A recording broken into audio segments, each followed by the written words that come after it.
Well, and then, you know, it gets rather autobiographical. But I think this kind of explains why I chose to create this. Now, not every character in this book is a lost horizon.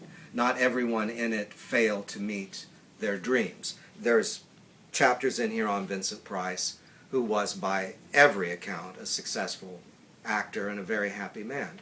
Christopher Lee, maybe not so happy, but very successful. And, you know, the older he gets, the more he has come to terms with that worth ethic. He told me once, sitting in his living room, "David, I will tell you, if the money's there and the part's there, I'm there and I deliver." You know I was descended from Charlemagne, don't you? You know, I really don't belong here at this golf course called Hollywood. I am perfecting my game. A chapter in this I call Bed Knobs and Gin Bottles. And in this one, my favorite story, which is one I cherish, is Hermione Baddeley was then friends with Martha Ray. And Martha Ray and Hermione Baddeley and I decided to go to a party thing. We were going to go out on the town. So we wind up at this bar on Santa Monica called the Eagle. And Maggie says, "Well, I've got poppers. I'm going in here. It's a leather bar." And I said, "This is a woman who worked with Chaplin, and she's got poppers." So we go into the Eagle, which is, you know, lit like, you know, one of Vincent Price's dungeons in the Pit and the Pendulum.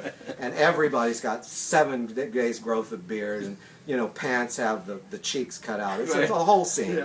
And Maggie goes in, Martha Ray, and her picture is up over the cash register. She pulls out the poppers. "They're on me!" You know, and I thought, this is never going to get better than this. And then this little kind of ugly-looking guy comes back from where all these stacks of beer bottles are, and he's wearing a leather cap, and he's overweight, but he looks strangely familiar.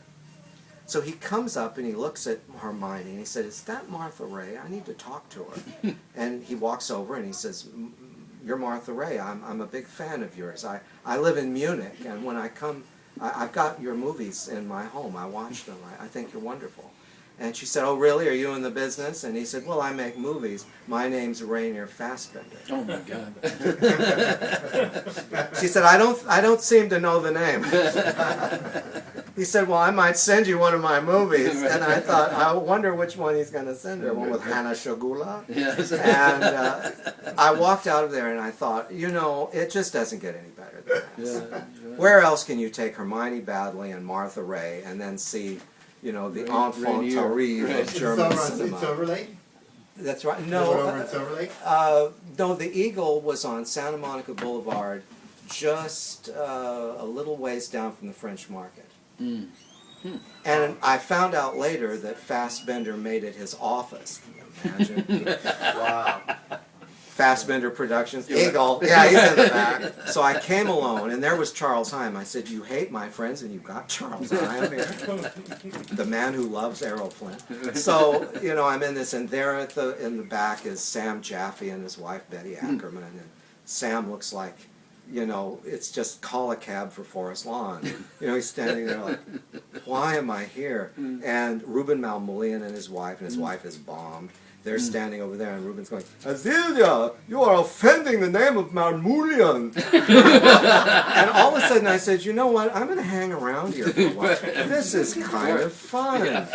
And I just didn't know why anyone would put up with this. But you know why they put up with it? Because in Hollywood, if you've made a movie, if you know anyone, you can be pretty appalling, and people are still going to talk to you. Sitting in these chairs. It's a full house, man. Well, everyone sitting in these chairs are people that I love and admire. And it means something that you came out to see me. Well, thank you, David. It really does. Bless your heart.